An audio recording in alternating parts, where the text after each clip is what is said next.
여러분 안녕하십니까? CJB 아침 뉴스입니다.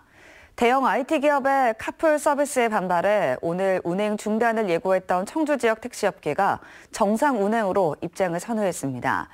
일단 출퇴근 대란은 피하게 됐지만 갈등의 불씨는 여전히 남아 있습니다. 김호준 기자입니다.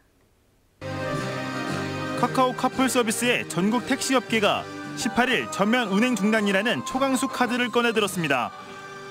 전국 택시 노동조합 연맹 등 불법 카풀 관련 비상대책위원회는 18일 광화문에서 오후 2시부터 대규모 결의대회를 개최한다고 밝혔습니다.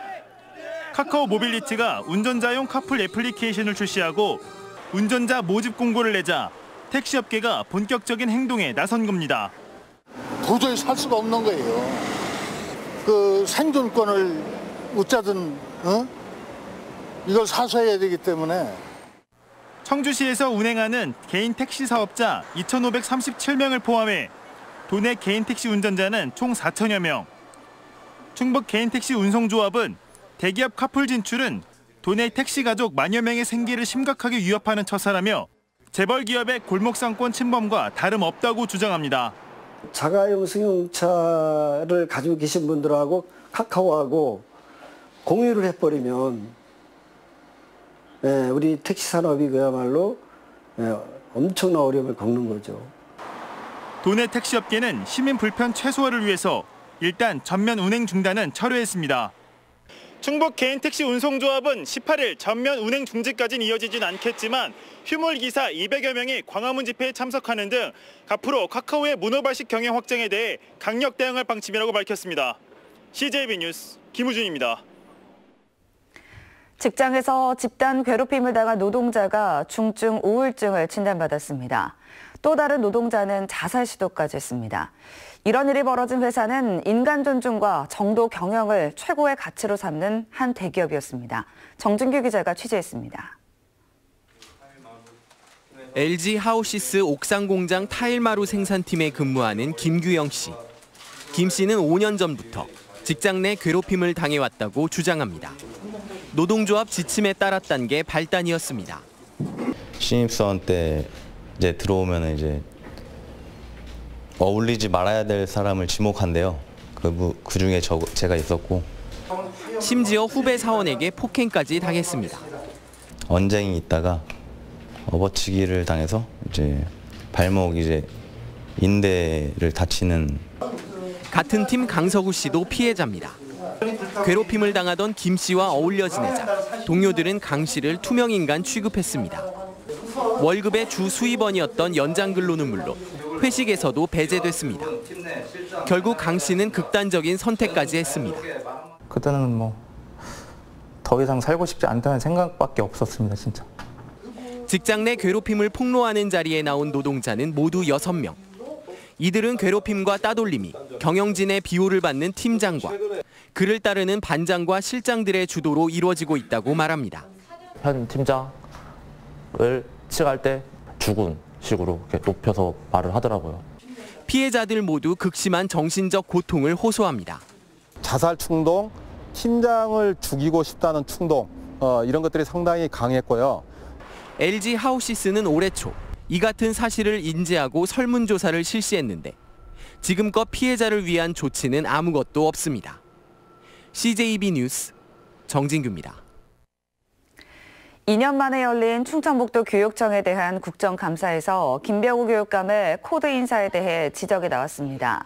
자유한국당 전희경 의원은 지난 2014년 인수위원회 절반이 전교조 출신이고 인수위원회 60%가 영전과 특별채용 등 보온성 코드 인사의 수혜를 입었다고 주장했습니다. 이에 대해 김병우 교육감은 법과 규정에 어긋난 인사는 단 한 건도 없었다며 이를 부인했습니다.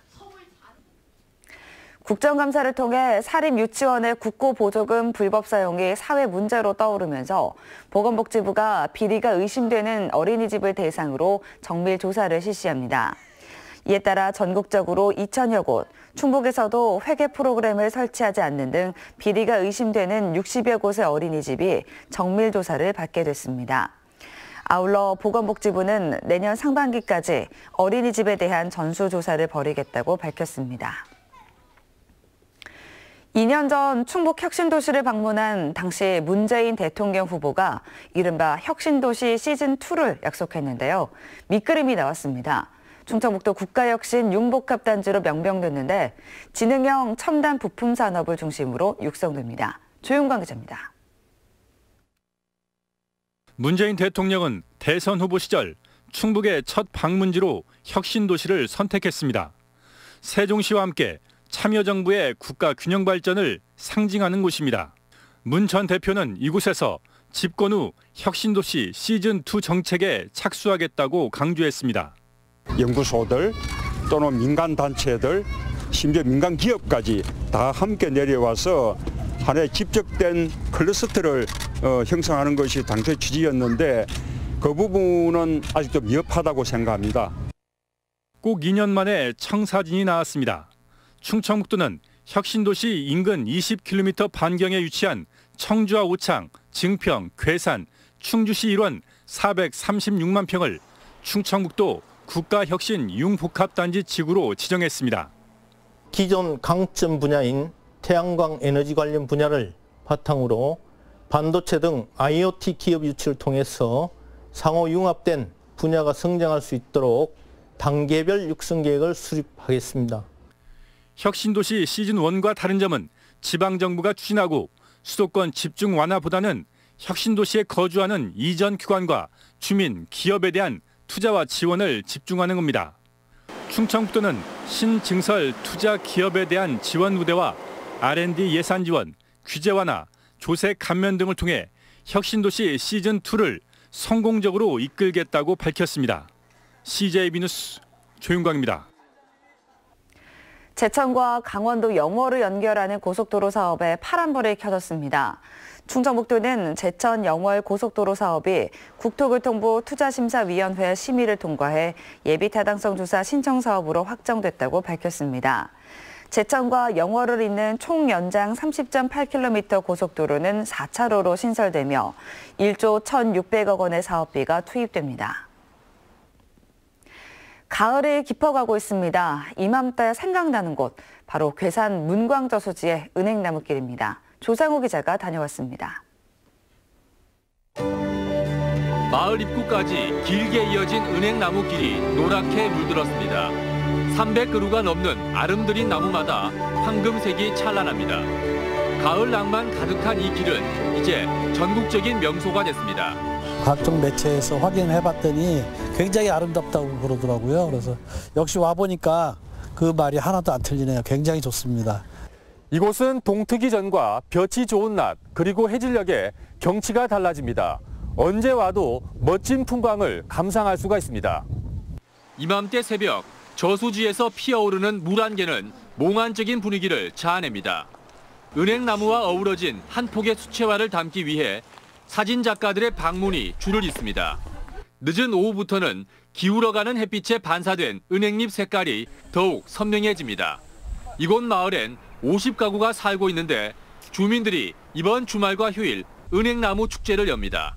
은행 구워 드실 수도 있고 백일장도 돼 있고 노래장도 돼 있고 먹거리 장터가 잘 돼 있으니까 그리고 또 저희 동네에서 생산되는 농수산물을 저렴하게 사갈 수 있는 그런 길이 돼 있습니다. 청주 운리단길을 비롯해 도심 가로수도 노랗고 빨갛게 물들어 굳이 높은 산을 오르지 않더라도 가까운 곳에서 가을을 만끽할 수 있습니다. CJB 뉴스 조상우입니다. 최근 한 드라마를 통해 일제강점기 의병에 대한 관심이 높아지고 있는데요. 해마다 의병제를 열고 있는 제천시도 제천 의병을 새롭게 조명하기 위한 시도에 나섰습니다. 이태현 기자입니다. 최근 종영된 인기 드라마에서 1907년 찍힌 의병의 모습이 공개돼 화제가 됐습니다. 영국 기자 맥켄지가 제천에서 원주로 이동 중에 만난 의병들을 촬영한 것으로 알려져 있습니다.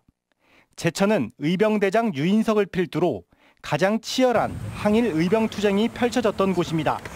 우리 제천의 의병대장들께서 만주로 망명을 하십니다. 그분들이 가셔서 이제 독립군을 만드시고 아시다시피 독립군이 광복군이 되고요. 광복군에서 상해 임시정부가 나온 거죠. 의병이 새롭게 조명되면서 해마다 제천에서 열리고 있는 의병제도 변화를 모색하고 있습니다. 의전 1세기던 기존 개막 행사는 뮤지컬 다시 팔도의 고아노라로 대신합니다. 또 드라마에 출연했던 배우들이 사회와 뮤지컬의 내레이션을 직접 맡아 행사 의미의 전달력을 높일 방침입니다. 솔직히 좀 무거운 주제긴 해요. 그래서 이제 그 전까지는 이제 의식 행사 위주의 이제 프로그램들이 많았다면은 조금 시민들과 공감할 수 있는 좀 프로그램들을 개편해 보자고 하셔서 그렇게 이제 방침을 정해서 드라마의 영향으로 의병에 대한 관심이 커지면서 제천시도 관광 상품화하기 위한 발빠른 행보를 보이고 있습니다. CJB 뉴스 이태현입니다. 대학 구조개혁이 추진된 이후 도내 대학의 입학 정원이 10% 넘게 감소했습니다.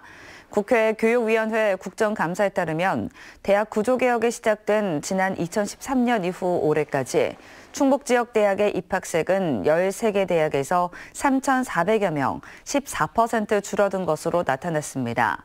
한편 지방대 정원이 대부분 급감한 데 비해서 서울 소재 대학은 불과 1% 감소해 지방대 괴멸론이 불거지고 있습니다. 문화재청이 현 청주시청사 본관에 대한 문화재 등록을 재권고했습니다. 문화재청은 1965년 지어진 이 건물이 비대칭 모양을 띠는 국내 근현대 시기 건축 방식을 알 수 있는 자료인 점을 문화재 등록의 이유로 제시했습니다.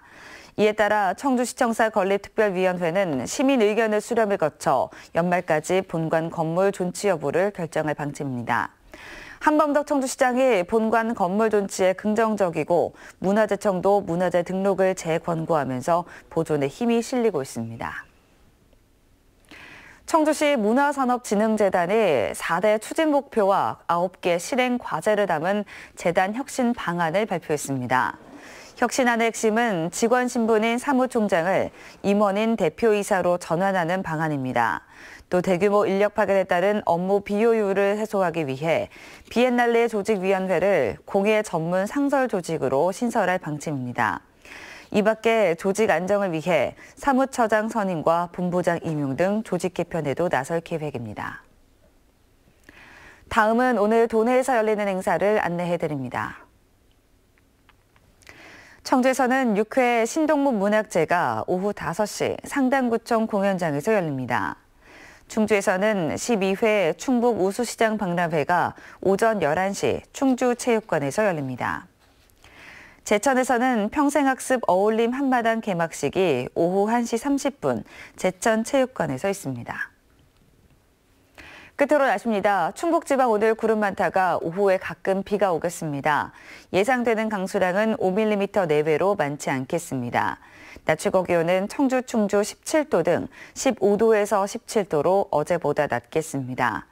오늘 낮 동안 바람이 약간 강하게 불겠고 아침까지 안개가 끼는 곳이 많겠으니 교통안전에 유의하시기 바랍니다. 이상으로 CJB 아침 뉴스를 마칩니다. 고맙습니다.